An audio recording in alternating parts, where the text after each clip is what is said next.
જો તમે બહાર જમવાના શોખીન છો, હોટેલમાં હોશે હોશે પનીર ટિક્કા, પનીર લબાબદાર ખાઓ છો, તો આ સમાચાર તમારા માટે છે.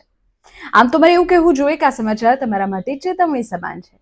ગુજરાત સરકારે સ્વાસ્થ્ય સાથે ચેડા કરનારા તત્વો સામે એક મોટું અભિયાન છેડ્યું છે. ખાસ કરીને નકલી પનીર એટલે કે એનાલોગ પનીરના વધતા દૂષણને રોકવા માટે ફૂડ એન્ડ ડ્રગ્સ વિભાગે નવા નિયમો જાહેર કર્યા છે. દર થોડા દિવસે આપણે એવા સમાચાર સાંભળીએ છીએ કે આ શહેરમાંથી આટલા કિલો નકલી પનીર ઝડપાયું છે, તેનું ચેકિંગ થશે, કાર્યવાહી થશે, નમૂના લેવામાં આવ્યા છે, અથવા તો જે તે હોટલમાં પ્રખ્યાત હોટલમાં લોકોને નકલી પનીર પીરસવામાં આવતું હતું. પણ હવે ગુજરાત સરકારે એક ખાસ જે નિયમો છે તે જાહેર કર્યા છે. સરકારે કહ્યું છે કે ગુજરાતમાં નકલી પનીરનું વેચાણ અને હોટેલોમાં તેનો ઉપયોગ ચિંતાજનક રીતે વધી રહ્યો છે.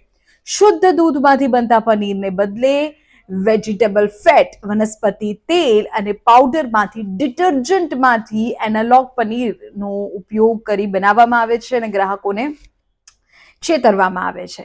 હવે આવી જે ગંભીર ઘટના છે, લોકોના સ્વાસ્થ્યને અસર કરતી ઘટના છે, તેને ધ્યાનમાં રાખીને રાજ્યના આરોગ્ય મંત્રી તરફથી કેટલીક સૂચનાઓ આપવામાં આવી છે, નિયમો નક્કી કરવામાં આવ્યા છે.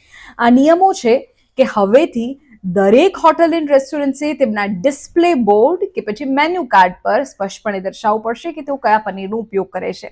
એટલે કે હવે તમે જે મેન્યુ કાર્ડ પર નક્કી કરો છો કે આજે પનીર લબાબદાર ખાવું છે કે પનીર તુફાની ખાવું છે, તો તેમાં કાઉન્સમાં લખવું પડશે કે આ પનીર ઓરિજિનલ છે, દૂધમાંથી બનેલું છે કે એનાલોગ પનીર છે.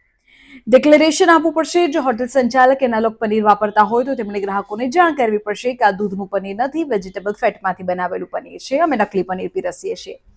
અને જો કોઈ હોટેલ શુદ્ધ પનીરના નામે એનાલોગ પનીર પીરસતા પકડાશે તો તેનું લાયસન્સ રદ કરવા સુધીની અને ભારે દંડની કાર્યવાહી કરવામાં આવશે તેવું જાહેરનામું છે.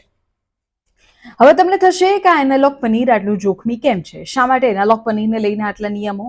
તો નિષ્ણાતો એવું કહે છે કે એનાલોગ પનીરમાં દૂધના ફેટને બદલે પામ ઓઇલ કે હાઇડ્રોજન ફેટનો ઉપયોગ થાય છે અને આ પનીર દેખાવમાં અને સ્વાદમાં અસલી પનીર જેવું જ લાગે છે.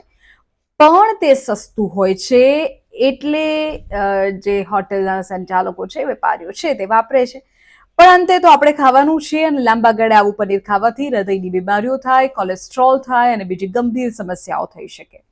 એટલે તંત્ર દ્વારા રાજ્યમાં અત્યારે હોટેલ અને પનીર બનાવતી ફેક્ટરીઓ પર દરોડા પાડવામાં આવી રહ્યા છે અને સરકારે સ્પષ્ટ કર્યું છે કે જનતાના સ્વાસ્થ્ય સાથે ચેડા કરનાર કોઈ પણને બક્ષવામાં નહીં આવે.